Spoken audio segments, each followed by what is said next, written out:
Hello friends, law lecture में आप सब लोगों का स्वागत है। आज हम लोग लेबर एंड इंडस्ट्रियल लॉ में देखने वाले हैं वर्कमैन एंड एम्प्लॉय को। तो अभी तक हमने ये देखा कि भाई जो लेबर एंड इंडस्ट्रियल लॉ है तो उसमें एक वर्ड निकल के आता है लेबर इंडस्ट्री, तो वो तो हमने देख लिया।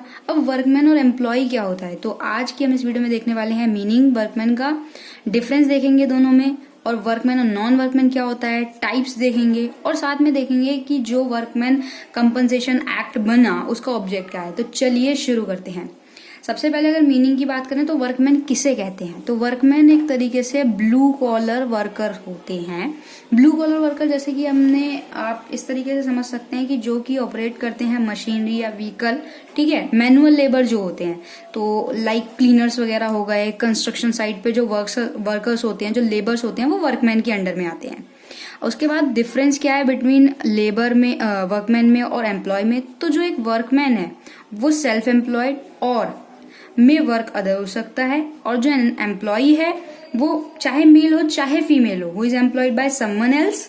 The term usually but not necessary, usually use करते हैं बट नेसेसरी नहीं है, implies a contract of employment and generally refer to someone is full time employment with a company. Full time एक एम्प्लॉयमेंट होती है कंपनी की, तो जो एम्प्लॉयमेंट करता है कोई भी व्यक्ति किसी कंपनी के लिए तो वो एम्प्लॉय कहलाएगा उस कंपनी का।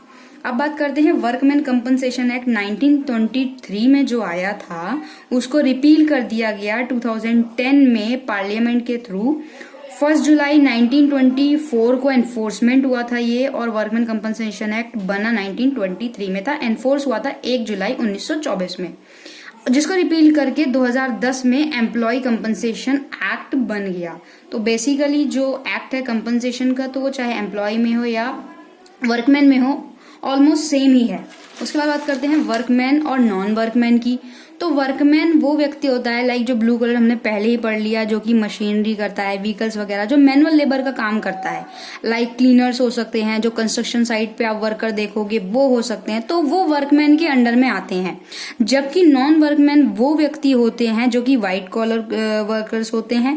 व्हाइट कॉलर वर्कर से मतलब यहाँ पे यह है कि एक उनकी एग्जीक्यूटिव पोजीशन होती है, लाइक आप क्लर्क देख लो, रिसेप्शनिस्ट देख लो, तो ये नॉन वर्कमैन के अंडर में आते हैं, इन्हें नॉन वर्कमैन के अंडर में कहेंगे। उसके बाद बात करते हैं टाइप्स ऑफ वर्कर्स की। तो टाइप्स ऑफ वर्कर की अगर हम बात करें तो types of worker full time भी हो सकता है कि भाई फुल टाइम कोई काम कर रहा है, वो भी हो सकता है।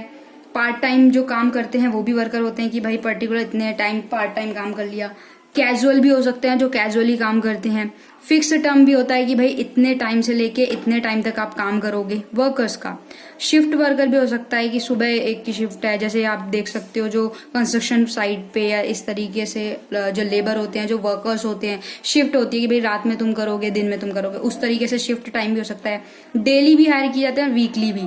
जैसे कोई कंस्ट्रक्शन साइट पे काम चल रहा होगा तो आपने देखा होगा कि लोग बागों को ऐसे लेके जाते हैं, तो डेली का उनको पैसे मिलते हैं, डेली बेसिस पे वो काम करते हैं, ठीक है। पेंट वगैरह वाले भी हमने बहुत देखे हैं रोडों पे, तो उस तरीके से ये डेली हायर में और वीकली हायर में आता है। आउट वर्कर्स जो बाहर से इस तरीके से होते हैं। फिफ्थ है टाइप ऑफ एम्प्लॉय। तो टाइप ऑफ एम्प्लॉय में होते हैं परमानेंट भी हो सकते हैं और फिक्स टर्म एम्प्लॉय भी हो सकते हैं, जो कि कंपनी वगैरह और ऑफिस वगैरह में होते हैं। कैजुअल एम्प्लॉयज भी हो सकते हैं, same as it is. Third one is apprentice और ट्रेनी वगैरह जो होते हैं ना, कि जो ट्रेनी मतलब ट्रेनिंग पीरियड पे चल रहे होते हैं, वो भी एम्प्लॉय के अंडर में आएंगे। वो ऐसा नहीं कि वर्कमैन के अंदर में आएंगे, वो भी एम्प्लॉय के अंडर में आएंगे। और एम्प्लॉयमेंट ऑफ स्टाफ तो हम देखते ही हैं। तो बेसिकली अगर हम इसको अगर अलग करें तो हम ये पॉइंट देखने को मिल सकता है कि जो वर्कमैन है वो क्या तरीके से है, मेहनत वो भी कर रहा है बट वो मशीनरी लेवल पे और व्हीकल्स लेवल पे इन्वॉल्व है, मैनुअल लाइक लेबर वर्कर जो हो सकता है। जबकि जो आपका एम्प्लॉय है, तो एम्प्लॉय वो व्यक्ति होता है जो एम्प्लॉयमेंट करता है किसी कंपनी में या किसी ऑफिस में।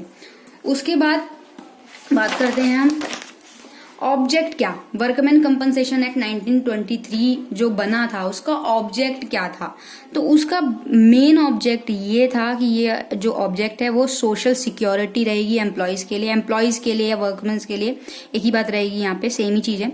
और जो एक एन एम्प्लॉय है हु डाइज, अगर मर जाता है या सफर करता है डिसेबलमेंट का, चाहे तो पार्शियल या टोटल, यानी कि कोई इस तरीके का हादसा हो जाता है काम के दौरान पे, डिसेबल हो जाता है, या तो मतलब जैसे कई बारी देखा होगा हमने, हाथ कट जाता है कई बारी फैक्ट्रीज में काम करते करते लेबर्स का, या एम्प्लॉय के साथ कुछ मिस हैपनिंग हो जाती है, पार्शियल मतलब कि कुछ हो जाती है या पूरी तरीके से हो जाती है, तो उसमें ये कंपनसेशन एक्ट जो है ज़रूरी है कि भाई अगर इस तरीके की कोई एक्टिविटी होती है, कोई घटना हो जाती है, ठीक है, तो वहाँ पे कंपनसेशन दिया जाएगा। तो इसीलिए एक मेन ऑब्जेक्ट इसका ये ऐसे बनाने का, ड्यू टू एन एक्सीडेंट वगैरह के केस में हो जाता है कंपनसेशन फॉर हिज एम्प्लॉय। तो यहाँ पे एंटाइटल हो जाता है कि जो एम्प्लॉय है उसको कंपनसेशन दे। अब बात करते हैं एक छोटा सा कि इस एक्ट में जो है वर्कमैन कंपनसेशन एक्ट 36 आपको सेक्शन मिलेंगे जो कि 4 पार्ट में डिवाइडेड है। 4 आपके शेड्यूल रहेंगे। पहले शेड्यूल में रहेगा लिस्ट ऑफ इंजरी कि क्या क्या इंजरी, कौन कौन सी इंजरी इसके अंदर आएंगी, ठीक है। उसमें भी 2 पार्ट हो गए, टोटल डिसेबलमेंट और पार्शियल डिसेबलमेंट। टोटल होगा तो मतलब कंप्लीटली डिसेबल हो गया है कोई व्यक्ति, तब क्या होगा, पार्शियल लेवल पे हुआ तब क्या होगा। सेकेंड लिस्ट में आएगा पर्सन इंक्लूडेड होंगे in the definition of employ, की एम्प्लॉय वगैरह क्या होते हैं वो सारे इसके अंदर में आएंगे। उसके बाद आपका थर्ड शेड्यूल हो गया list of occupational disease. Occupational जो कोई डिजीज वगैरह होती है तो उसमें क्या होगा, तो ये वाला पॉइंट आएगा। उसके बाद बात करते हैं फोर्थ की। तो फोर्थ में आते हैं जो फैक्ट्रीज में वर्किंग आउट के टाइम पे या जो इस तरीके से इक्विपमेंट मिलती है, जो भी कंपनसेशन अमाउंट होता है in case of permanent disablement और डेथ वगैरह हो जाती है, तो उस केस में क्या होगा, वो सारी चीजें आएंगी।